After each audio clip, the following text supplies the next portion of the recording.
আসসালামু আলাইকুম সুপ্রিয় দর্শক, আইএফআইসি ব্যাংক নিবেদিত এনটিভির নিয়মিত আয়োজন এই সময় অনুষ্ঠানে আমি ক্যাপ্টেন হাসিফ হাসান খান আপনাদের সকলকে স্বাগত জানাচ্ছি। আমরা আজ আলোচনা করব ফিরে দেখা জুলাই, চীনের প্রস্তাবিত করিডোর, গ্যাস আহরণ এবং আরও কিছু সমসাময়িক বিষয় নিয়ে। আমাদের সাথে রয়েছেন বাংলাদেশ জাতীয়তাবাদী কৃষক দলের কেন্দ্রীয় কমিটির সহসভাপতি colonel S M Faisal sir, আপনাকে এনটিভিতে স্বাগত। ধন্যবাদ। আরও রয়েছেন জাতীয় নাগরিক পার্টির যুগ্ম সদস্য সচিব এস এম সাইফ মুস্তাফিজ, আপনাকেও এনটিভিতে স্বাগত। সাইফ মুস্তাফিজ, আমি প্রথমে আপনার কাছে যেতে চাই। আমরা, স্যার আমার থেকে একটু সিনিয়র, তারপরেও আমরা বেশ কিছু আন্দোলন আমরা এই জীবদ্দশায় দেখেছি, 60-এর উপরে বয়স হয়েছে আমাদেরও। তো আমরা দেখেছি যে পাকিস্তান আমলে আমরা স্লোগান শুনতাম আন্দোলনে, তখন বলা হতো যে গোল টেবিলে বসবে যারা আইয়ুবের দালাল তারা, আইয়ুবের লেজ ধরে স্বর্গে যাব গো। এরপরে আমরা দেখলাম যে তোমার আমার ঠিকানা,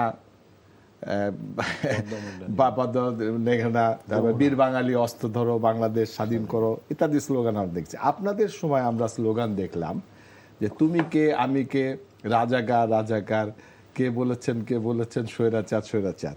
তো এই 36 দিনের যে আপনাদের আন্দোলন, সেখানে আমরা কয়েকটা কর্মসূচি দেখেছি এবং প্রত্যেকটা কর্মসূচিরই সুন্দর সুন্দর নাম ছিল। যেরকম আজকে 6 জুলাই আমরা যখন আলোচনা করছি, এই দিন আপনারা একটা কর্মসূচি দিয়েছিলেন বাংলা ব্লকেট, খুব সুন্দর একটা নাম। এরপরে 16 জুলাই আপনারা একটা কর্মসূচি দিলেন, সেদিন হলো ওই যে আপনার গায়েবানা জানাজা কফিন মিছিল। এরপরে 18 জুলাই আপনারা একটা কর্মসূচি দিয়েছিলেন, সেটার নাম হলো কমপ্লিট শাটডাউন। এরপরে 1 আগস্ট আপনারা দিলেন রিমেম্বার দ্য আওয়ার্স হিরোজ। এরপরে আসলো 2 আগস্ট প্রার্থনা ও ছাত্র জনতার গণমিছিল। এরপরে 4 আগস্ট আপনারা আসলেন সর্বাত্মক অসহযোগ আন্দোলন। এবং 7 এরপরের যে আপনাদের কর্মসূচি ছিল সেটা হলো লং মার্চ টু ঢাকা, এটা 5 আগস্টে। তা আপনার কাছে আমার প্রশ্ন যে এই বাংলা ব্লকেট বলে যে কর্মসূচি আপনারা দিয়েছিলেন, এটা আসলে কি কি ছিল, আপনারা কি কি করেছেন এটার? ধন্যবাদ আপনাকে, আমার বিজ্ঞ সমালোচক এবং যারা টিভির পর্দায় দেখছেন তাদেরকে শুভেচ্ছা জানাচ্ছি। আবার আমাদের জুলাই মাস এসছে এবং জুলাই 24-এ আসলে আমরা এরকম অনেক কিছু সাক্ষী হয়েছি, যেটা আসলে যেই প্রজন্মকে, যেই তরুণ জেনারেশনকে নিয়ে হয়তো বা আপনারা বা আমাদের সিনিয়র যারা আছে তারা হয়তো বা আশাহত হচ্ছিল যে এই জেনারেশন হয়তো কিছু করতে পারবে না। কিন্তু সেই জায়গা থেকে আমরা দেখেছি যে আমাদের সহযোদ্ধারা বা তরুণ যারা ছিলেন, ছাত্র জনতা, তারা আসলে ঘুরে দাঁড়িয়েছে এবং এমন এমন কিছু মানে ভাষা দিয়েছে যেটা আসলে আরও মোর মানে এঙ্গেজ হয়েছে আমাদের সাধারণ জনতা। তো আমরা প্রথাগতভাবে তো 17 বছর ধরে বিএনপির আন্দোলন সংগ্রামের কথা আমরা জানি, ত্যাগ তিতিক্ষা তারা করেছে। বাংলাদেশ জামায়াত ইসলামী বা অন্যান্য ক্রিয়াশীল যেসব রাজনৈতিক দলগুলো ছিল তারাও চেষ্টা করেছে তাদের জায়গা থেকে ফাংশনাল রোল প্লে করার, কিন্তু আদতে আসলে সেভাবে ওইভাবে আসলে ফল বা সেই জায়গাগুলো হয়তো বা করতে পারিনি। বা একটা জায়গা ছিল হরতাল, আমরা জানি যে একটা হরতাল একটা গণতান্ত্রিক চর্চার ক্ষেত্রে বিরোধী দলের ক্ষেত্রে একটা বড় একটা মানে থাকে, সেগমেন্ট থাকে। তো সেই জায়গা থেকে হরতাল আমরা দেখতে পাচ্ছিলাম যে আওয়ামী লীগ সরকার যেভাবে নিষ্পেষিত বা জুলুম অত্যাচার চালাচ্ছিল আমাদের বিরোধী দলগুলোর উপরে, তারা কোনোভাবে হরতাল বা এই জায়গাগুলো কখনোই আর ওইভাবে ফাংশনাল করতে পারছিল না এবং মানুষ একটা সময় আস্থা হারিয়ে ফেলেছিল হয়তো, বা তারা আসলে সেই জায়গা থেকে রাস্তায় নামা, সেটা আমরা দেখিনি যে হরতালকে সফল করা, বা হয়তো বা রাষ্ট্রের শাসন কাঠামোর সবগুলো অর্গান খুনি হাসিনা এমনভাবে ব্যবহার করেছে সেটা হয়তো বা সফল করা যায়নি। তো সেই জায়গা থেকে যখন জুলাই আন্দোলন সংগঠিত হচ্ছিল, তখন আমাদের যারা তরুণ ছাত্র নেতারা যারা ছিলেন, আমাদের আহ্বায়ক নাহিদ ইসলাম বা আমাদের আসিফ মাহমুদ থেকে শুরু করে হাসনাত আবদুল্লাহ বা যারা ছিলেন না কেন, যারা দায়িত্বশীল ভূমিকা পালন করছিলেন, এবং পেছনের থেকে আমাদের আরও সহযোদ্ধারা মিলে আমরা যেসব সিদ্ধান্তগুলো নেওয়ার চেষ্টা করছিলাম, সেখানে আমরা চেষ্টা করেছি কিছু নতুনত্ব আনার জন্য। নামের জায়গা থেকে হোক, কর্মসূচির জায়গা থেকে হোক, সেটা কিছুটা যেন তরুণদেরকে টার্গেট করে তারা যেন এঙ্গেজড ফিল করে।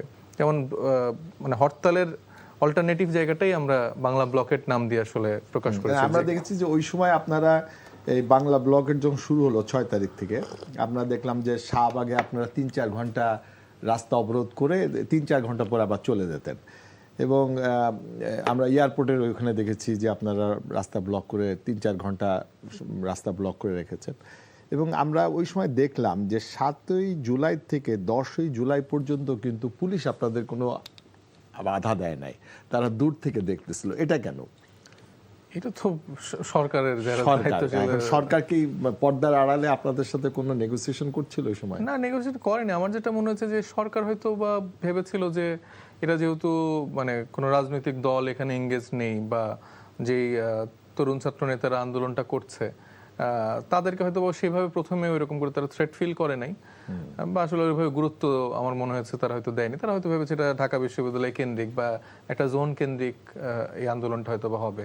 মানে সরকার ততক্ষণে বুঝে উঠতে পারেন নাই যে আপনারা এটা পরিকল্পনা নিয়ে মাঠে নেমেছেন। আমাদের ব্যাপারে আসলে কারো এরকম রিডিং কিন্তু কারোই ছিল না। মানে আমি পরবর্তী দেখেছি যে তারা মানে ঠাউর করার চেষ্টা করছিল এরা আসলে কাদের লোক বা এদের পেছনে কে, কিন্তু এটা আসলে আমরা বলতে তারা তরুণ ছাত্র নেতা যারা ছিলেন তারা কারোই লোক ছিল না। এরা অর্গানিকলি একসাথে বেড়ে উঠেছে, অনেক শোষণ নিষ্পেষণ দেখেছে। হয়তোবা পারিবারিকভাবে কারো কারো বিএনপির একটা লিগাসি ছিল, বাংলাদেশ জামাত ইসলামী লিগাসি ছিল, আবার কেউ কেউ হয়তোবা কোনো কোনো ছাত্র সংগঠনের সাথে পূর্বেও যুক্ত ছিল। কিন্তু দিন শেষে যে মানুষগুলো সামনে থেকে নেতৃত্ব দিয়েছে মোটা দাগে বেশিরভাগেরই আসলে কোনো পলিটিক্যাল ব্যাকগ্রাউন্ড ওইভাবে ছিল না। তো স্যার আপনার কাছে কিছু ওর একটা কথা সূত্র ধরে আসে বলছি যে বলছে যে সাইফ মোস্তাফিজ বলতেছে যে রাজনীতি দলগুলো ছিল না বলেই হয়তো পুলিশ বাধা দেয় নাই। তো বিএনপি স্যার আসলে কবে থেকে এই আন্দোলনের সাথে জড়িত হলো স্যার? ধন্যবাদ। প্রথমে আমি কৃতজ্ঞতা প্রকাশ করছি এনটিভি কর্তৃপক্ষকে, আপনাকে এবং আমার বিজ্ঞ সহ আলোচক সাইদ মুস্তাফিজকে। আর সে প্রকৃতপক্ষে বিএনপির আন্দোলনের সাথে তো 17 বছর যাবতই জড়িত স্যার, এবং বিএনপি যেহেতু মুস্তাফিজ ভাইও বলেছেন 17 বছরের সংগ্রামে বিএনপি রত ছিল। বিএনপি একমাত্র দল যে দলটি সরাসরিভাবে সরকারের সাথে মাঠে যুদ্ধরত ছিল, আন্দোলনরত ছিল, এবং আমাদের কিন্তু অনেক জীবন গিয়েছে গুলিতে, পুলিশের গুলিতে, জেল জুলুম গুম খুন বিএনপি কিন্তু বরণ করেছে 17 বছরে। এবং আমি বলবো যে স্বৈরাচার শেখ হাসিনার দল আওয়ামী লীগ কিন্তু এরকম সিচুয়েশনে গেছিল যে দেয়ার স্টোমাক ওয়াজ ভেরি সফট। ওরকম একটা সিচুয়েশনেই কিন্তু পরবর্তীতে কিন্তু এই ছাত্র আন্দোলন শুরু হয়। আমি সেই জন্য তাদেরকে আন্ডারএস্টিমেট করি না, বরং আমি সবসময় তারুণ্যের সাহসকে, গতিকে আমি সবসময় প্রেজ করি। এবং তারা যখন শুরু করেছে, আমি ব্যক্তিগতভাবে যেহেতু মাঠে ছিলাম, ময়দানে ছিলাম, আমি কিন্তু খুব উচ্ছ্বসিত ছিলাম। আমরা এই আন্দোলনের সাথে অবশ্যই জড়িত ছিলাম, বাট এক এক সময় এক একটা কৌশলে আমরা কিন্তু অগ্রসর হয়েছি, because the main target was BNP. স্বৈরাচারের প্রধান টার্গেটটা সব কিছু দৃষ্টিই ছিল বিএনপির উপরে, যার জন্য ছাত্ররা যখন আন্দোলন শুরু করেছে, কোটা আন্দোলন শুরু করেছে, অ্যাজ ইউ সেইড যে 10 দিন 12 দিন কিন্তু পুলিশ তাদেরকে কোনো কিছুই করে নাই, এবং এদেরকে ছাত্রলীগ থ্রেট করতে তারাই যথেষ্ট, আর কারো লাগবে না, ঠিক আছে না? সো মানে তাদের মেইন টার্গেটটা ছিল বিএনপি। তো বিএনপি যেহেতু আমরা টার্গেট ছিলাম, সো আমাদের কৌশলটা ছিল অত্যাধিক সিক্রেট। আমরা সম্পূর্ণভাবে এটার সাথে জড়িত ছিলাম এবং আমরা সেইভাবে কিন্তু আগিয়েছি, but it was not declared. Sir Saif Mustafiz, আমি একটু দ্বিমত পোষণ করব। আচ্ছা, আমি আপনার কাছে আসতেছি এই বিষয় দিয়ে। আমাদের বিএনপির যে এই 4 তারিখে 4ই জুলাই 2026 বিএনপি চীন মৈত্রী জাতীয় মানে চীন মৈত্রী হলে তারা একটা জুলাই জাতীয় সম্মেলন করেছেন। সেখানে স্বরাষ্ট্রমন্ত্রী কিছু মন্তব্য করেছেন, আমি কোট করছি। আমি ও আমার নেতা দুজনেই আমরা নির্বাসনে ছিলাম। আল্লাহ কি মহিমা, যদি আমরা নির্বাসনে না থাকতাম হয়তো এই জুলাইয়ের মতন একটি অভ্যুত্থান সফলভাবে সম্পন্ন করা সম্ভব হতো না। তিনি দাবি করেছেন যে তারেক রহমানই সর্বপ্রথম এই এই ঘোষণা দিয়েছেন যে সর্বপ্রথম দফা 1 দাবি 1 স্বৈরাচারের পদত্যাগ। এটা সর্বপ্রথম তারেক রহমানই বলেছেন, এই কথা স্বরাষ্ট্রমন্ত্রী বলছেন। আপনি কি এটার সাথে একমত কিনা? না, আমি এটার সাথে কমপ্লিটলি ডিসএগ্রি করি। তাকে আমি সম্মান করি, অবশ্যই তার লিডারশিপের জায়গা থেকে দীর্ঘদিন ধরে একটা রাজনৈতিক দলের দায়িত্ব সে পালন করে যাচ্ছে। কিন্তু এইটা আসলে আমি যদি বলে থাকি, এই দফা 1 দাবি 1 বা সরকার পতনের ডাক, এটা 17 বছরে বিএনপির বিভিন্ন নেতা অনেক 100 বার বলেছে। বর্তমান প্রধানমন্ত্রী তারেক রহমানও 100 বার বলেছে। কিন্তু আমি তো তার পরের দিন আসলে দেখিনি যে সেই সরকার পতন হয়ে গেছে বা তিনি যেটা কথা বলছেন কোন একটা লাইভে বা তাদের স্কাইপের যে মিটিংগুলো হতো সেখানে হয়তো বা কোনো 17-18 তারিখের দিকে বা এরকম সময় তারা আলোচনা করতে পারে। কিন্তু এরকম আলোচনা তারেক রহমান সাহেব বিগত সময় অনেকবারই বলেছে। কিন্তু যেই ইনসিডেন্টের ফলে মানে এটা আসলে আমাদের ইতিহাসে সবাইকে ক্রেডিটটা দেওয়া উচিত। এই উদারতাটা আমার মনে হয় যে সবার দেখানো উচিত। মানে এখানে আমাকে একটু সম্মান করলে আমার মনে হয় না যে আপনি ছোট হয়ে যাচ্ছেন। তো আমাদের যিনি আহ্বায়ক নাহিদ ইসলাম, উনি মানে নিজে থেকে শহীদ মিনারে যে মানে মৃত্যুর পরোয়ানা সই করার মতোই একটা সিচুয়েশন, সেখানে তিনি ঘোষণা করেছিলেন 1 দফার ঘোষণা। যদি আন্দোলন সেদিন মানে পরবর্তী সফল না হতো, সবার আগে ফাঁসির কাঠগড়ায় কিন্তু ওনাকেই চড়তে হতো। কিন্তু আপনি যদি তারেক রহমান সাহেবের কথা বলেন, তিনি এখনো হয়তো বা লন্ডনেই বসে থাকতেন। তো এই জায়গা থেকে আমাদের সিনিয়র যারা লিডাররা আছেন তারা এখন নানাভাবে নানা রকম ন্যারেটিভ স্টাবলিশ করার চেষ্টা করছে, জুলাইকে নিজেদের ঘরে নেওয়া বা আমি জুলাইয়ের প্রকৃত নায়ক, আমি শিলং থেকে এসে জুলাইকে সফল করেছি, শিলংয়ে বসে বসে আমি আজকে আপনাদের একটা আন্দোলন তো না, আমি চলছে। শেষ করি। তো এইটা আসলে আমি মোটেও একমত পোষণ করি না। প্রত্যেকেরই ভূমিকা আছে এবং আমাদের আহ্বায়ক জনাব নাহিদ ইসলাম উনি কিন্তু এই দায়টা বা এই দাবিটা নিজের ক্ষেত্রেও করেনি। উনি বলেছেন এই জুলাইয়ের ঘোষক মূলত আমাদের ছাত্র জনতা, শ্রমিক, পেশাজীবী, প্রত্যেকটা স্টেক হোল্ডার। মানে এখানে কোনো একক নায়ক বা এই জায়গাটা আসলে দাবি করার সুযোগ নেই। এবং আমি মনে করি যে এখানে প্রত্যেকেরই সমানভাবে একটা ভূমিকা আছে। সামনের থেকে যেই তরুণরা নেতৃত্ব দিচ্ছে তাদেরকে আপনারা যদি সম্মান করেন ডেফিনেটলি ভালো, অথবা জনগণ সেটা বেছে নেবে যে কারা তাকে কতটুকু মনে করছে। আপনাদের আজকে কোনো মানে যে করছেন, কর্মসূচি পালন করতেছেন, সেখানে কি কোনো আক্রমণ হয়েছে, এরকম কোনো ঘটনা ঘটেছে? হ্যাঁ, সাভারে আমাদের আজকের থেকে তো জুলাই পদযাত্রা শুরু হয়েছে। আর যদি আমি 24-এর কথাটা একটু বলি, যে 5 দিন ধরে চলমান আমাদের যেই অবরোধগুলো চলছে বিভিন্ন বিশ্ববিদ্যালয় ক্যাম্পাসে, যেটা 24-এ চলছিল, সেটার একটা নেক্সট ঘোষণা আসে হচ্ছে যে সেন্ট্রাল লাইব্রেরি থেকে আমাদের আহ্বায়ক ঘোষণা করেন যে আগামীকাল থেকে বাংলা ব্লকেট সারা দেশে চলবে। তো এই যে এমন একটা বিশেষ দিনে মানে আমাদের জুলাই পদযাত্রা গত বছরও একটা মানে প্ল্যান নিয়ে একটা মূল একটা সেগমেন্ট নিয়ে আমরা মানুষের কাছে যাওয়ার চেষ্টা করেছি, যে শুধুমাত্র পদযাত্রা না, এখানে আমরা কিছু দাবি দেওয়া, মানুষের আকাঙ্ক্ষার বাস্তবায়ন যেন ঘটে, এরকম কিছু সেগমেন্ট নিয়ে আমরা সেই পদযাত্রা করেছিলাম। আজকেও এবারও আমাদের সেই পদযাত্রার ক্ষেত্রে মানে গণভোটের গণরায় বাস্তবায়ন, কর্মসংস্থান বৃদ্ধি, তারপর বিদ্যুৎ সংকট নিরসন, দ্রব্যমূল্য নিয়ন্ত্রণ এবং সীমান্ত সুরক্ষা, এই কয়েকটা মেইন পয়েন্টগুলো নিয়ে আসলে আমরা আমাদের জুলাই পদযাত্রা শুরু করেছি। আজকে প্রথমে আমাদের গাজীপুরে যখন পদযাত্রাটা হয় সেখানে সফলভাবেই হয়েছে। পরবর্তীতে রাত্রে 10:45-টার দিকে আমাদের সেখানে প্রোগ্রাম চলাকালীন সময় এখানে ককটেল বিস্ফোরণ হয় এবং সেখানে বেশ কিছু আমাদের নেতাকর্মী আহত হয়। তো এটা হচ্ছে যে লাস্ট আপডেট। তো এটা আসলে বর্তমানে আমরা যেটা বলছি যে ল অ্যান্ড অর্ডার সিচুয়েশনটা মোটেও ভালো দিকে নাই। কারণ আমরা কিন্তু এই যে পদযাত্রাটা করছি এটা আমরা গভর্নমেন্টকে জানিয়েছি, আমাদের স্কেডিউল তাদেরকে দেওয়া হয়েছে এবং আমরা যেখানে যেখানে প্রোগ্রাম করছি তার আগেই 2-1 দিন আগেই হচ্ছে যে সেখানকার প্রশাসন, পুলিশ বা গোয়েন্দা সংস্থা যাদেরকে যতটুকু রিপোর্ট করা দরকার আমরা কিন্তু তাদেরকে জানিয়ে দিচ্ছি। তো বর্তমানে সরকার মানে আমাদের গণতান্ত্রিক অধিকার হিসেবে, রাজনৈতিক দল হিসেবে সভা সমাবেশ, মিছিল মিটিং, এগুলো তো আমাদের রাজনৈতিক অধিকার, নাগরিক অধিকার। তো সেই জায়গাটা করতে যেও আমরা এখন আসলে বাধাগ্রস্ত হচ্ছি। মানে এটা আমি বলছি না যে বিএনপি করেছে বা অমুক করেছে, কিন্তু সরকার হিসেবে তো তাদের দায়িত্ব যে আমার নিরাপত্তা নিশ্চিত করা, আমার রাজনৈতিক দলগুলোর সভা সমাবেশ করার সেই নিরাপত্তা নিশ্চিত করা, সেটা হচ্ছে না। তো এটা আমাদের জন্য আসলে খুবই দুঃখজনক যে আজকে বসেও আমার এইগুলো নিয়ে আসলে কথা বলতে হচ্ছে যে আমি পদযাত্রা করতে যেয়ে আহত হচ্ছে।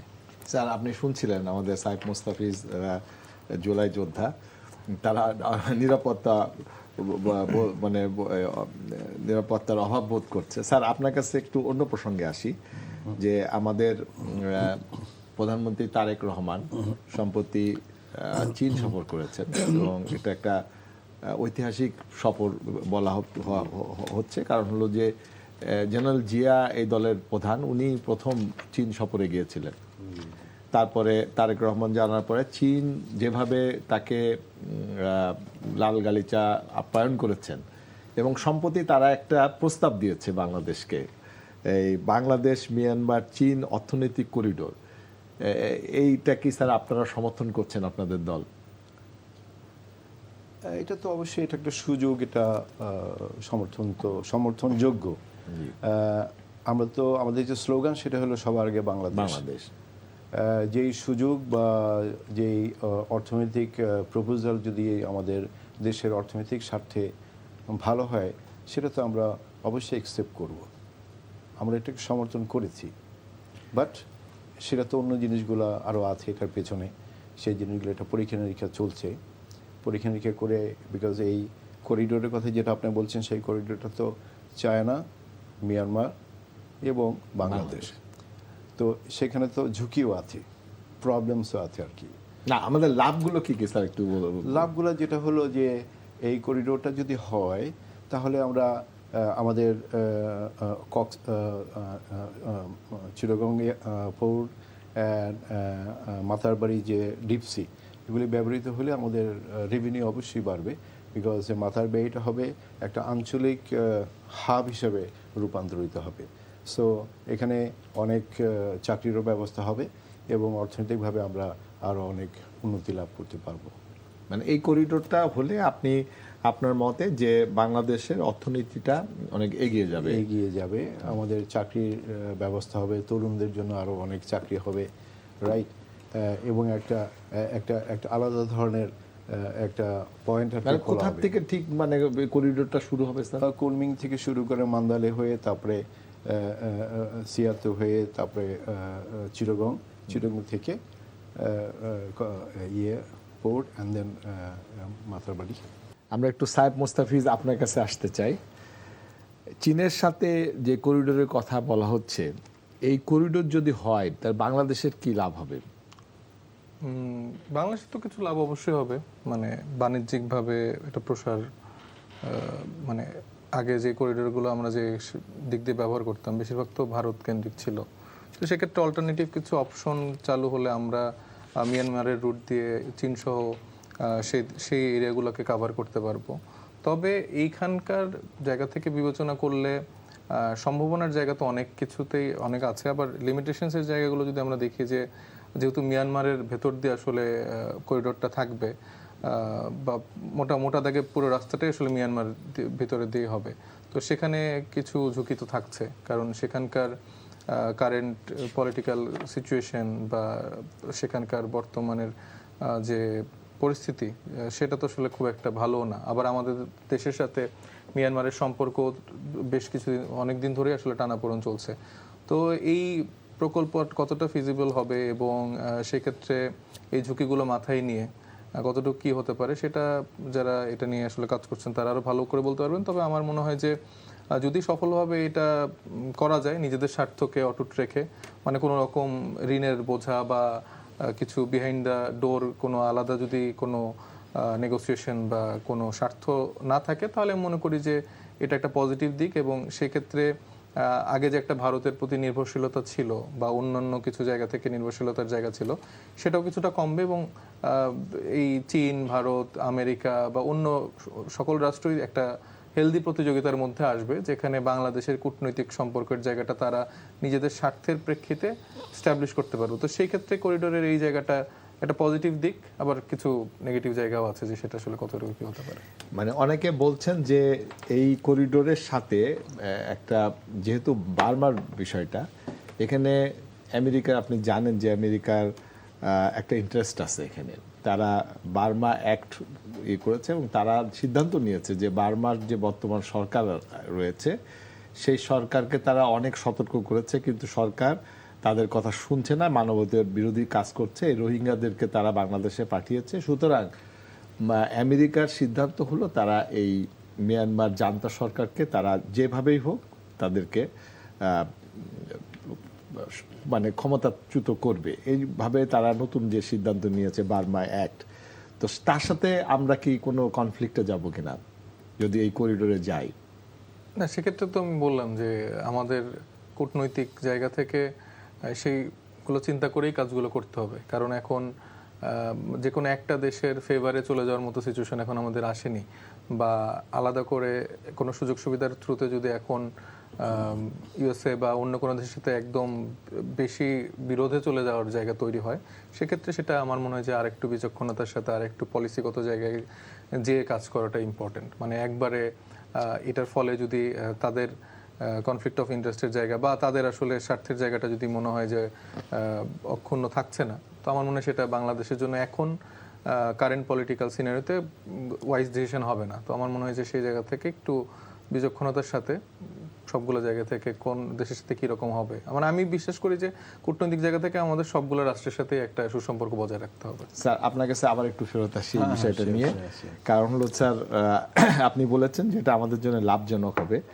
তো আমাদের একটা সমস্যা রয়ে গেছে, রোহিঙ্গা সমস্যা স্যার, এবং যতটুকু বোঝা যায় যে মিয়ানমার সরকারের সাথে চীনের সম্পর্কটা খুবই ভালো, এবং এই যদি আমরা করিডোর দিই তাহলে চীনকে আমাদের এই রোহিঙ্গা সমস্যার একটা সমাধান করতে পারবে কিনা বলে আপনি কি মনে করেন স্যার?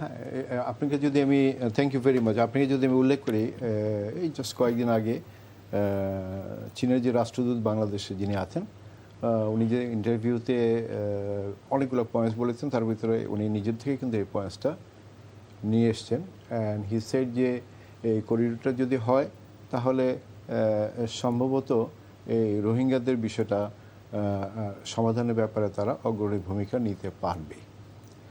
এই জিনিসটা যদি হয়, it will B a great relief for us. এটা আমাদের জন্য ভালো হবে। এবং আরেকটা জিনিস হলো যে এখানে যেহেতু ইনভলভমেন্ট অফ এখানে ইউএসের ইন্টারেস্ট আছে, ইভেন ইন্ডিয়ান ইন্টারেস্ট আছে। আমি বার্মার কথাই বলছি আর কি, আমরা নিলাম, কাজ করলাম, কিন্তু পরে আমরা বাধার জন্য কিন্তু আমরা আমাদের যে অর্থনৈতিক যে উদ্দেশ্য সেটা যদি না হয় তাহলে সমস্যা হয়ে যাবে। কাজে সেই জন্য যেহেতু আমেরিকা এবং ইন্ডিয়ান ইন্টারেস্ট এখানে আছে, কাজে এখানে ডিপ্লোম্যাটিক একটা ব্যালেন্সিং করে সকলের সাথে আলোচনা করে একটা সিদ্ধান্ত আসাটা প্রয়োজন বলে আমি মনে করি। বিকজ আমরা চাই যে আমাদের দেশে উন্নয়ন হবে এবং আমাদের দেশটা শান্তিতে থাকবে, আমরা কোনো রকম ঝামেলায় জড়াতে চাই না। সাহেব মুস্তাফিজ, আপনার কাছে আবার আসি। আমাদের যারা ভূতত্ত্ববিদ রয়েছেন তারা বলছে যে বাংলাদেশের প্রচুর পরিমাণ গ্যাস এবং তেল আছে। তো আমরা এখন পর্যন্ত যেটা করছি সেটা হলো চীন আমাদের উন্নয়ন সহযোগী, তাদের কাছ থেকে আমরা লোন নিচ্ছি, লোন নিয়ে আমরা আমাদের অবকাঠামোগত উন্নয়ন করছি। তো গত 17 বছর আমরা দেখেছি যে এই লোনের মধ্যে একটা শুভঙ্করের ফাঁকি আছে। ধরেন একটা প্রজেক্টে যদি 5,000 কোটি টাকা লাগে, তা আমাদের যারা লবিস্ট আছে ওরা এটাকে মিলে 10,000 কোটি টাকা করে ফেলে, এবং চীন এই 10,000 কোটি টাকা দেয়। দেওয়ার পরে 5,000 কোটি টাকা প্রজেক্টে ব্যয় হয়, আর বাকি 5,000 কোটি টাকা কিন্তু এই যে লবিস্টদের এবং যারা প্রকল্পের সাথে সংশ্লিষ্ট তাদের পকেটে যায়। ফলে কি হয়েছে যে ওই টাকাটা, যে 5,000 কোটি টাকা যে প্রকল্প সংশ্লিষ্টদের যাদের পকেটে গেছে, সেই টাকাটা কিন্তু পুনঃবিনিয়োগ হয় নাই বাংলাদেশে, না হয়ে সেই টাকাটা আমাদের বাংলাদেশ ব্যাংকের ডলারকে টাকার থেকে ডলারে কনভার্ট করে এটা বিদেশে চলে গেছে, যার ফলে বাংলাদেশে কিন্তু ডলার সংকট হয়েছে। তা আমরা যদি এই এখন যে সরকার আবারও সেরকম বড় মেগা প্রজেক্টগুলো করার চেষ্টা করছে, সেরকম কোনো বিষয় আবার ঘটবে কিনা আপনি কি মনে করেন? আমি তো চাই যেন না ঘটুক, কারণ বিএনপি তো আসলে 17 বছর ধরে এইগুলোর বিরুদ্ধে কথা বলেছে। তো তারাও যদি এখন সেম কাজটা করে তাহলে আসলে তাদের থেকে মুনাফিকার কেউ হবে না, বা তারা যদি এটাই ফলো করে। এখন দেখেন যে আপনি যেটা বললেন, এই যে মানে এইভাবে তো লবিস্টরা তো টাকা মানে নিয়েছেই, এর পাশে আমরা বালিশকাণ্ডর মতো ঘটনাগুলো দেখেছি, যেখানে আসলে কিভাবে পারচেসের ক্ষেত্রে মানে টাকাগুলো কিভাবে দেখানো হতো, কিভাবে সেখানে টাকা মেরে দেওয়া হতো। তো এটা তো আওয়ামী লীগ সরকার করেছে, বড় বড় মানে mega mega project, mega mega দুর্নীতি। আপনি যদি পদ্মা সেতুর নির্মাণ খরচ প্রথমে দেখেন, যেটা বলা হয়েছিল সম্ভাব্য, সেটা কত গুণ বেড়ে গেছে। মেট্রো রেল থেকে শুরু করে যতগুলো মেগা প্রজেক্ট করেছেন তারা, প্রত্যেকটা তো আসলে আমাদের আপনার পকেটের টাকা দিয়ে হয়েছে এবং এখন আমরা সেই ঋণের বোঝা নিয়ে আগাচ্ছি এবং সেই প্রকল্পগুলো কিন্তু মানে অনেক গুণ বেশি খরচে আসলে সেই প্রকল্পগুলো বাস্তবায়ন করা হয়েছে এবং সেখানে কিছু নির্মাণগত ত্রুটির জায়গাও অনেক সময় আমাদের চোখে পড়েছে বা আপনাদের গণমাধ্যমগুলোতেই এসছে।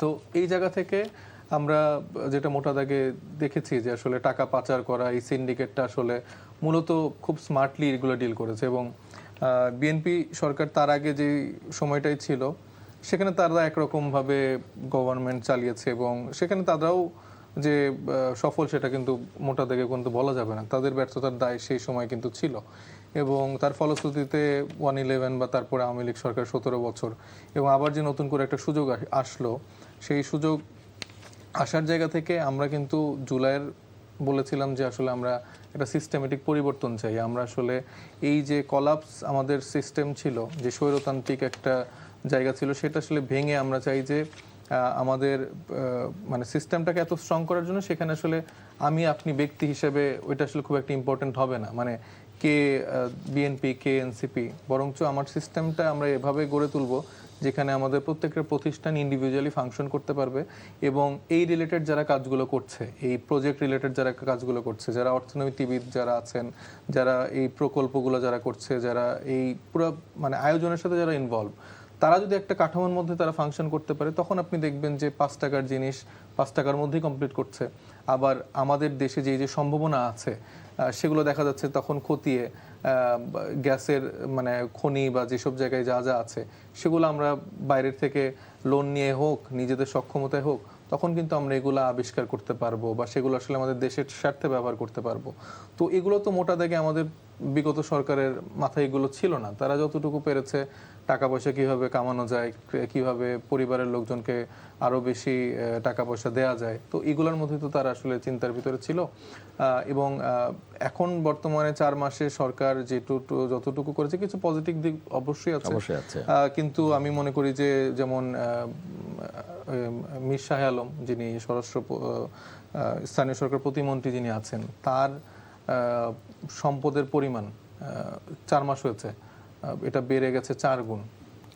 তো তাকে নিয়ে গতকাল একটা রিপোর্টও হয়েছে যমুনা টিভিতে, তো এটা আমি দেখলাম যে এবার সে উঠিয়ে দিয়েছে আর কি। তো এই আগের কায়দায় আমাদের যারা প্রভাবশালী মন্ত্রী মিনিস্টাররা যারা আছেন তাদের সম্পদ এরকম করে হুট করে এত পরিমাণে বেড়ে যাচ্ছে এবং লাইভেই সবকিছু ডিটেইল প্রমাণ সহ চলে আসছে, তো তাদের মন্ত্রণালয়ের কাজকর্ম তো আমরা দেখতে পাচ্ছি। মীর শাহ আলমের সন্তানদের নামে যে প্রতিষ্ঠান এলজিআরডি রিলেটেড কাজগুলো 70%-এর উপরে তারাই করছে, 30% তার এলাকার ভাই ব্রাদার দলীয় কর্মীকে দিচ্ছে।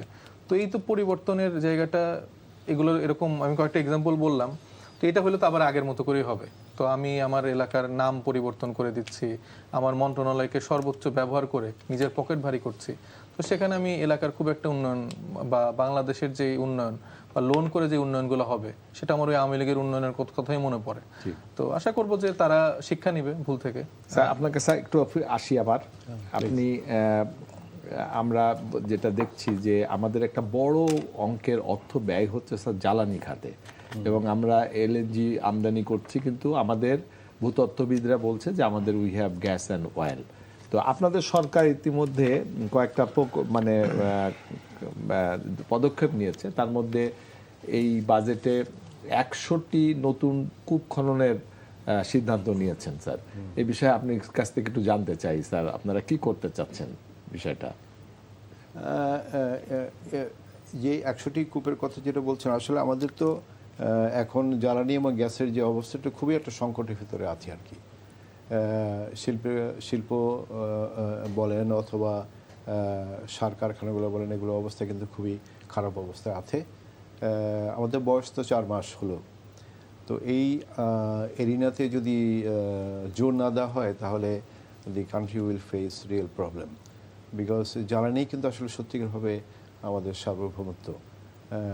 জ্বালানি যদি উন্নতি না করা হয় বর্তমানে যে একটা ধ্বংসপ্রাপ্ত অবস্থা থেকে, তাহলে কিন্তু জনজীবন কিন্তু বিপর্যস্ত হয়ে যাবে, অর্থনীতি বিপর্যস্ত হয়ে যাবে।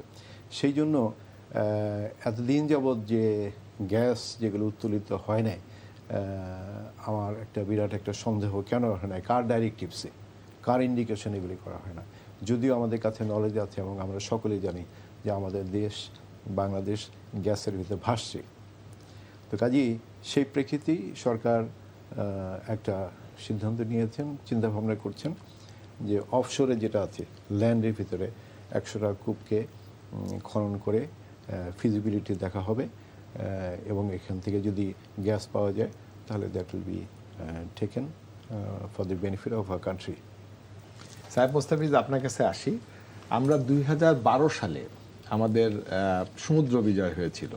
2012 সালের পরে আমরা দেখলাম যে আমাদের পাশে যে রাষ্ট্রটা মিয়ানমার, তারা ওখান থেকে গ্যাস উঠাচ্ছে এবং তারা ওই গ্যাসটাকে 2225 কিলোমিটার পাহাড় জঙ্গল দিয়ে তারা পাইপলাইন করে এই চীনের যে করিডোরের কথা বলা হচ্ছে ওই ইউনিয়ন প্রদেশ পর্যন্ত নিয়ে গেছেন।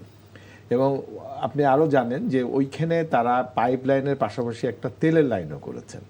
এবং ওই যে মালাকা যাতে সমস্যা না হয়, তারা এইখান থেকে তেল পাঠাচ্ছে চীনে পাঠাচ্ছে। সুতরাং এই জায়গাতে তারা মিয়ানমার গ্যাস উঠাচ্ছে।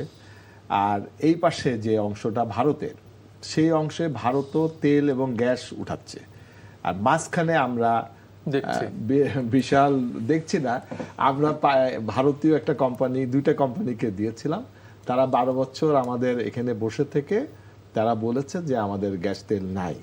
কিন্তু বর্তমান বিএনপি সরকার একটা কাজ করেছে, তারা এই নতুন করে টেন্ডার আহ্বান করেছে এই 24শে মে, এবং আন্তর্জাতিক কোম্পানিগুলো আসছে। আপনি কিভাবে এটাকে দেখেন?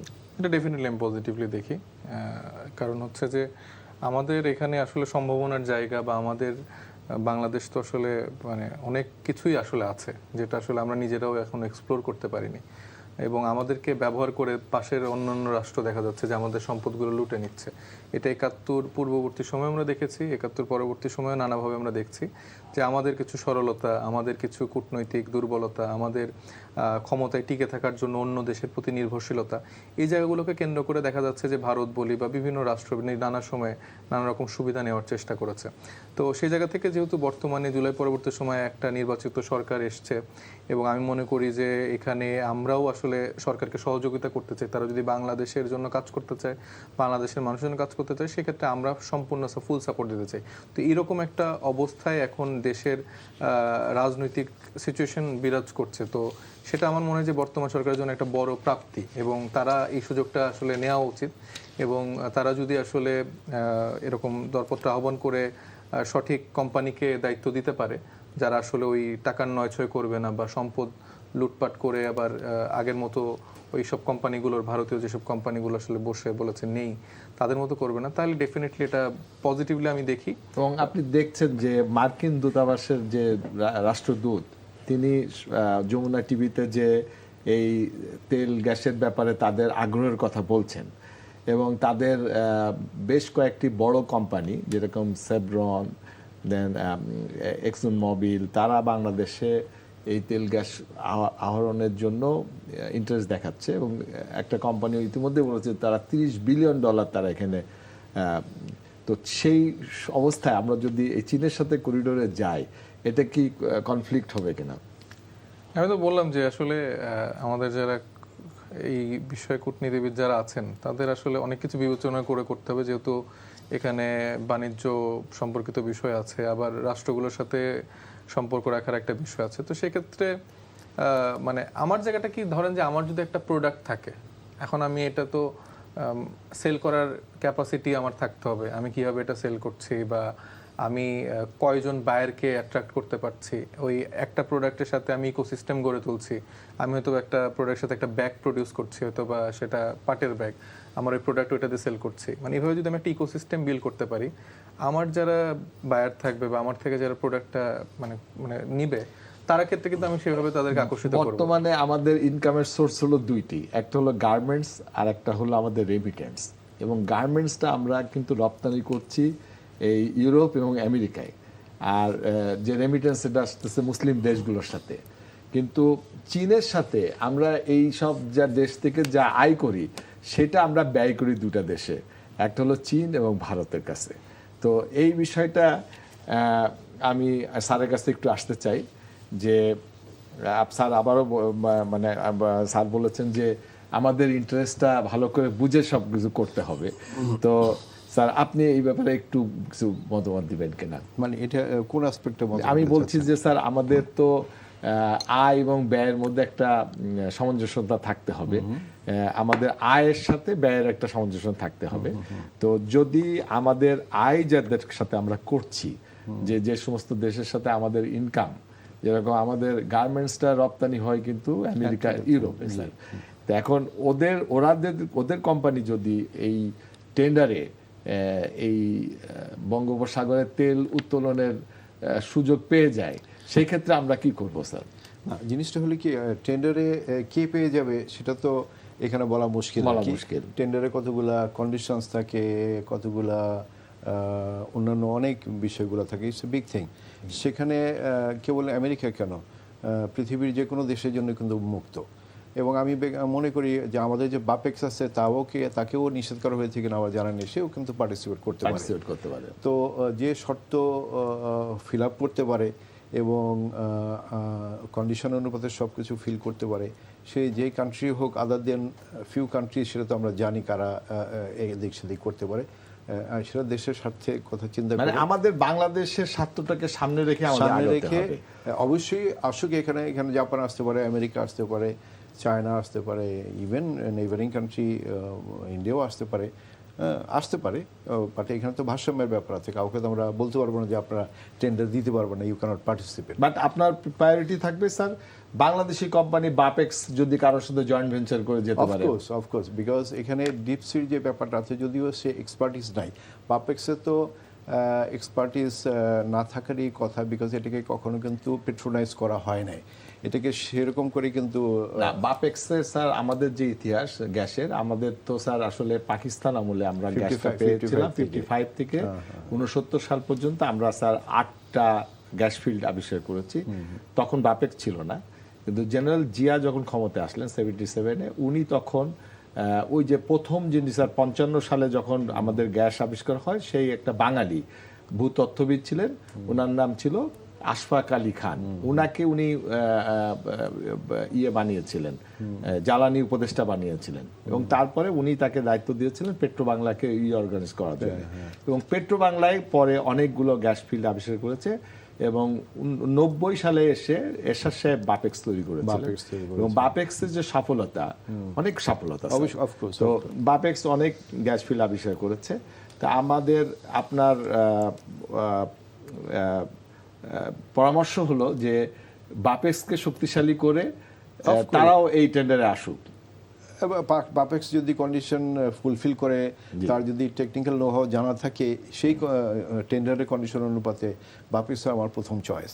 এখন সেটা যদি নাও হয়, তারপর আমি বলবো যে জয়েন্ট ভেঞ্চারে যদিও করা হয় ডিপসিরগুলা, বাপেক্স প্লাস অন্য কান্ট্রি যার টেকনিক্যাল নো হাউ অনেক বেশি, সেখানে থাকবে যে উইদিন 5 ইয়ার্সের ভিতরে টেকনোলজির যে ট্রান্সফরমেশনটা যদি অ্যাগ্রি করে, তাহলে দেখা যাবে যে আফটার 10 ইয়ার্স বাপেক্স নিজেই কিন্তু ডিপসিতে কিন্তু উত্তোলন করতে পারবে। সেটা আমরা অনেক স্বাধীন হব।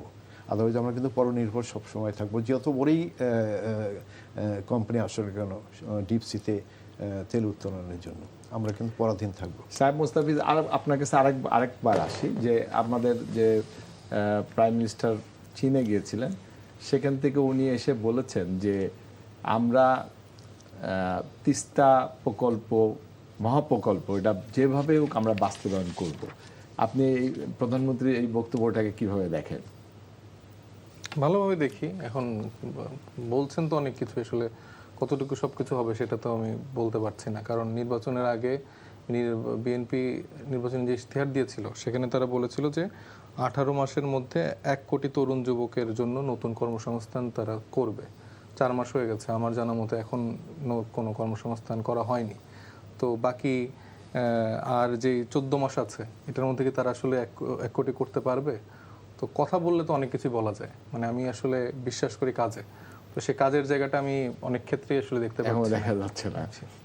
স্যার আপনার কাছে একটু আসি। স্যার আমাদের স্বাস্থ্যের বিষয়টা খুবই নাজুক স্যার।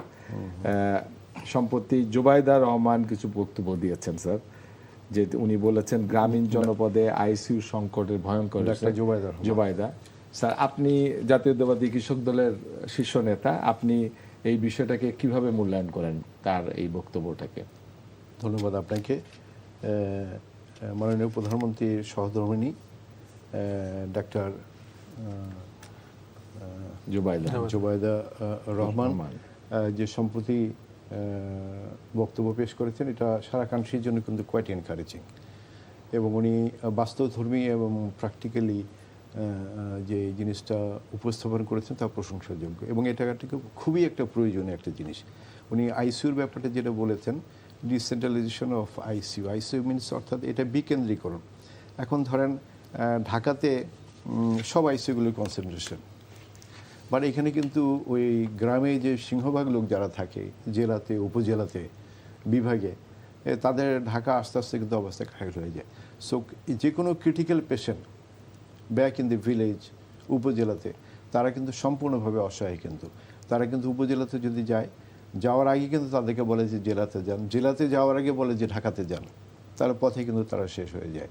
তো কাজেই এই বিভাগে, জেলাতে, এবং আমি বলবো যে উপজেলাতে আইসিইউ মডেল হিসাবে অন্তপক্ষে 5টা আইসিইউ যদি ব্যবস্থা থাকে উইথ দি এক্সপার্টিস, তাহলে স্বাস্থ্যের এবং ক্রিটিক্যাল পেশেন্ট ট্রিটমেন্টের জন্য অনেক উপকার হবে।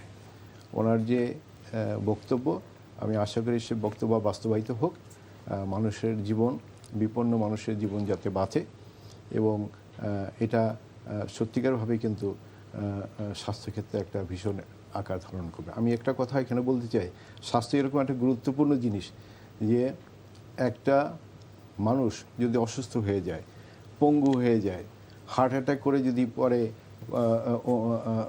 মানে বেঁচে থাকে কিন্তু অন্যভাবে থাকে, তাহলে সে কিন্তু আসলে আমাদের জন্য কোনো জনশক্তি না, কিন্তু সে সারা ফ্যামিলির জন্য, সমাজের জন্য, রাষ্ট্রের জন্য কিন্তু একটা, মনে কিছু না করে সে কিন্তু একটা বোঝা। তো কাজেই মানুষকে, এই বাংলাদেশের 18 কোটি লোকের জনসংখ্যা অনেক বেশি, এবং এটা নিয়ে আমরা কিন্তু গর্ব করি আর কি। এই জনসংখ্যাকে জনশক্তি হিসেবে আমাদের রাখতে হলে স্বাস্থ্যের দিকে কিন্তু খুবই খেয়াল করতে হবে। স্বাস্থ্য এবং শিক্ষা দুইটা যদি থাকে, তাহলে এই ভাই যেটা বললেন যে এই যে মানুষের চাকরি, হ্যাঁ, মানুষের কর্মসংস্থান, চাকরি, এগুলো কিন্তু বললেই কিন্তু করা যায় না, তার সেই স্কিল থাকবে। যেরকম আমি এক্সাম্পল হিসেবে বলি, কালকে আমি জিজ্ঞেস করলাম এক জায়গাতে, বিদেশে গেছে, আমি দেশে যাই, যত রাজনীতি করি, আমি বললাম তোমার ছেলেদের গেছে 2 বছর যাবৎ কুয়েতে, কত টাকা তোমাকে পাঠিয়েছে? বলে 14 লক্ষ টাকা। তো আমি বললাম যে এই ছেলেটা যে গেছে পাশের গ্রামের, ও তো ওর বাপকে 2 বছর যাবৎ কোনো টাকাই পাঠাতে পারতেছে না। এখন বলে আমার ছেলেতে গেছে ইলেকট্রিশিয়ান হিসেবে, ওর ছেলে তো কোনো কিছু না শিখে গেছে, ওটা আনস্কিলভাবে গেছে। তো তার ছেলেকে কীভাবে শিখেছে? ওই 3 মাসে এক জায়গায় স্কিল। এখন যেহেতু সে ইলেকট্রিশিয়ান হিসেবে বিদেশে গেছে, সে প্রচুর টাকা পাচ্ছে, 3 গুণ 4 গুণ টাকা বেশি পাচ্ছে। সো বিদেশে পাঠাতে হলে এদেরকে মানে শিক্ষা দিতে হবে, টেকনিক্যালি স্কিল করতে হবে, তারপর বিদেশে পাঠাবে। কর্মসংস্থান তো এইভাবে সৃষ্টি হবে, সেই ব্যবস্থা কিন্তু আসলে আমরা করছি এখন আর কি। তো মোটের উপর যে জিনিসটা বলেছি স্বাস্থ্যের, আমি মোটের উপর স্বাস্থ্য, শিক্ষার সাথে স্বাস্থ্য অঙ্গাঙ্গভাবে জড়িত। তো এই জিনিসটা আমি সাধুবাদ জানাচ্ছি, এবং এটা যদি বাস্তবায়িত হয়, তাহলে মানুষের জীবন অনেক শান্তিতে থাকবে, ভয়ের থেকে। স্যার, আপনার এই প্রশ্ন থেকে একটু বলি স্যার, যে আমি এখানে একটু অ্যাড করতে চাই এটার সাথে, সেটা হচ্ছে যে মানে ওনাদের ইশতেহারে কিন্তু এটাই বলা হয়েছিল, যেই দক্ষ জনশক্তি বা যেই দক্ষ তরুণরা আছে, যারা শিক্ষিত, মেধাবী, বিভিন্ন দুয়ারে দুয়ারে গিয়ে চাকরির জন্য খোঁজ করছে, পাচ্ছে না, তাদের ক্ষেত্রে বিএনপির এই পলিসি ছিল। আবার 1 কোটি দক্ষ, আধা দক্ষ জনশক্তি পাঠানোর অঙ্গীকার করা হয়েছিল দেশের বাইরে। তো আমার মনে হয় যে এটা বিএনপির জায়গা থেকে আরেকটু ক্লিয়ার করলে ভালো হয়, কারণ আমাদের দেশে যাবে, হ্যাঁ অবশ্যই যাবে, কিন্তু আমি বলছি আপনাদের ইশতেহারের যে আমাদের কাছে রিকোয়েস্ট কিন্তু আছে, আপনাদের ইশতেহারে যেই প্রতিশ্রুতি দেওয়া হয়েছিল সেটার আলোকে বলছি। মানে যদি আমি এটা না পারি, আমি কেন ইশতেহারগুলো বলবো? কারণ আমি আসলে ক্যাপাবল না, 18 মাসে দেওয়ার জন্য ক্যাপাবল না। আমরা এই মিথ্যা ইশতেহারগুলো কেন বারবার দিই? মানে আমার পয়েন্টটা এখানে আর কি। আর যেটা ডক্টর জুবাইদা রহমানের কথা বলছেন, উনি কোনো দায়িত্ব আছেন কিনা আমি জানি না, কিন্তু প্রধানমন্ত্রীর ওয়াইফ বা প্রধানমন্ত্রীর জায়গা থেকে আমি যেটা তাদের কাছ থেকে এক্সপেক্ট করি বা আহ্বান করব, যে তারা সব কিছুর বাইরে আগে একটা এমন পলিসি করুক যে সরকারে যত মন্ত্রী, এমপি, বা আমলা যারা আছেন তাদের চিকিৎসা সেবাটা নিতে হবে সরকারি হাসপাতাল থেকে, আর কিছু করতে হবে না। আমার মনে হয় এটা যদি তারা করতে পারে, অটোমেটিক দেখবেন ওইখানকার সবকিছু ঠিক হয়ে গেছে। না কিন্তু আমাদের তো ধরেন সেনাবাহিনীদের জন্য বিশাল হসপিটাল আছে, না, আপনাদের জন্য- পুলিশের জন্য বড় হসপিটাল আছে, সেনাবাহিনী আমি বলছি আমাদের সাধারণ জনগণ, তাদের জন্য যেই জনগণের হাসপাতালটা জন্য তো আছে কিছু নাই। সে ঢাকা মেডিকেলে আমরা গেলে দেখতে পারি যে করিডোরে সব কিভাবে অসহায় জীবনযাপন করছে। তো আমরা আমরা এমপি ঢাকা মেডিকেলে যদি 5,000 সিটও করা হয় তাহলে কিন্তু এই সিনারিওই থাকবে। এটা যদি ডিসেন্ট্রালাইজ না হ্যাঁ করা না না ডিসেন্ট্রালাইজ তো অবশ্যই করতে হবে, কিন্তু আমি বলছি যে শিক্ষা চিকিৎসার মানটা, মানে ধরেন আমি আর আপনি কিন্তু যাচ্ছি না ঢাকা মেডিকেলে স্বাস্থ্য সেবা আমরা নেওয়ার কিভাবে জন্য। যাবো? আমি তো ভর্তি হতে পারবো না। আমরা চেষ্টা করছি যে আরেকটু বেটার কিছু জায়গায় যদি সুযোগ থাকে বিদেশে চলে যাওয়ার জন্য। তো আমাদের যারা নীতি নির্ধারক থাকে, যারা আমাদের সংসদে সাংসদ হিসেবে দায়িত্ব পালন করছেন, তারা যদি নিজের স্ব এলাকায় একটু নিজের চিকিৎসাটা সেখানেই নেয়, একটু ওই দুবাই বা সিঙ্গাপুরে এই সব জায়গায় না অন্তত যায়, জানতে পারে যে পজিশন কি তাহলে অবস্থা বুঝবে যে আছে। আচ্ছা এখানে এটা হচ্ছে আর কি। না, আমি চিকিৎসা নেই, আমার উপজেলাতে নেই আমি, কিন্তু আমি যদি ওরকম ক্রিটিক্যাল পেশেন্ট হই তাহলে তো আমি সেখানে যাব আপনি না। তো অপারেশন করবেন না বাংলাদেশে, না, আমি তো যাইতাম, আমার উপজেলাতে আমি যাই, কিন্তু আই ওয়াজ ভেরি আপনি ক্রিটিক্যাল অপারেশন আপনার উপজেলাতে না, করবেন, সেটি ক্রিটিক্যাল পেশেন্ট অপারেশনের জন্য আমি ওখানে যাব না তো। সেটাই। তার মানে ওটার প্রতি আমাদের কনফিডেন্স নাই। না, আমার ওয়াইফ যখন এক স্যার, প্রবলেমে আপনার পড়ে কাছে- আমি তাকে নিয়ে গেছি ওখানে। স্যার আমরা প্রায় মানে শেষে চলে আসছি। স্যার আপনার কাছে আমার একটা প্রশ্ন, আপনি সরকারের দলীয় সদস্য, আপনার কাছে আমার একটা প্রশ্ন, সেটা হলো যে আমাদের যে জিনিসগুলো প্রায়োরিটি যদি আমরা সেট করি স্যার, তাহলে আমাদের প্রায়োরিটি হলো যে আমাদের ইনকামটা হলো গার্মেন্টস থেকে, আমাদের ইনকাম হলো রেমিটেন্স থেকে। হ্যাঁ। তাহলে আমরা যে মেগা প্রজেক্টগুলো যে দৌড়াচ্ছি মেগা প্রজেক্টগুলোর থেকে, তা আমরা লোন নিয়ে কেন স্যার আমাদের ম্যান পাওয়ারটাকে এক্সপার্ট করি না, আর গার্মেন্টস সেক্টরকে যে যাতে আরো হয় সেদিকে কেন যাচ্ছি না কেন স্যার? আমরা করিডোর, আমরা ওই বিশাল বড় বড় মেগা প্রজেক্টে কেন যাচ্ছি স্যার? আসলে এই করিডোরের ব্যাপারটা যেটা আছে সেটা তো একটা আলাদা আসপেক্ট আর কি। জি স্যার। যখন আমাদের এর অর্থটা কে দিবে স্যার? এই করিডোরের যে অর্থটা, এটা কি চীনকে? আমি আসি যখন এটা আমাদের মাননীয় প্রধানমন্ত্রী ওখানে গেলেন, ওখানে চীনের প্রধানমন্ত্রী এই প্রস্তাবনা উনি দিয়েছেন, হি শোড হিজ ইন্টারেস্ট স্যার। এই করিডোর আসপেক্টে। তো এখন এটার ভিতরে তো কথাবার্তা হবে, আসলে এটা অর্থায়নটা কী হবে, এটা যদি ঋণের ব্যাপারটা থাকে সেই ঋণটা কি সুধীনভাবে দেওয়া হবে না কিভাবে দেওয়া হবে, সেটা তো বড় কথা। বাট একটা প্রস্তাবনা থাকলে এটা ডিসকারেজ করা যাবে না, এটা আমাদেরকে দেখতে হবে। ওই জিনিসটা হলো আলাদা জিনিস আর কি, যেটা আমাদের রেমিটেন্স আমরা যেটা করি এবং গার্মেন্টসের জিনিস যে এটা করি। তো এখন মানে আমাদের ইনকামের রাস্তাটা একটু বেশি গুরুত্ব দেওয়া উচিত। এখানে ইনকাম হবে যদি করিডোরটা যেটা হয়, তিস্তার জিনিসগুলো হলে তিস্তা তো হলে ভালো হয়। ফসল হবে, লোক ভালো থাকবে, ইনকাম হবে, এগুলো তো ইনকামের জিনিস। কিন্তু আসলে এইভাবে আমাদের যেতে হবে আস্তে স্যার আস্তে। আমাদের আজকে পরীক্ষা নিরীক্ষা আমরা এখানে শেষ করতে হচ্ছে। আপনাদের দুজনকেই সময় দেওয়ার জন্য অশেষ ধন্যবাদ। সুপ্রিয় দর্শক, আমাদের আজকে এখানে আমরা শেষ করছি আমাদের অনুষ্ঠান। আমাদের স্যারদের কথায় যেটা বেরিয়ে আসলো যে বাংলাদেশ ফার্স্ট এবং বাংলাদেশের স্বার্থকে সামনে নিয়ে আমাদের এগিয়ে যেতে হবে। যে কোনো মেগা প্রকল্প হোক আর যে কোনো বিষয় হোক, আমাদের রাষ্ট্রের যে স্বার্থটাকে ভালোভাবে দেখে বুঝে আমাদের সামনের দিকে এগিয়ে যেতে হবে। সুপ্রিয় দর্শক, আজকে আমরা এখানেই আলোচনা শেষ করছি। আগামীতে আপনাদের সাথে আবারও দেখা হবে। ততদিন সকলে সুস্থ থাকবেন, ভালো থাকবেন, এনটিভির সাথেই থাকবেন। আসসালামু আলাইকুম।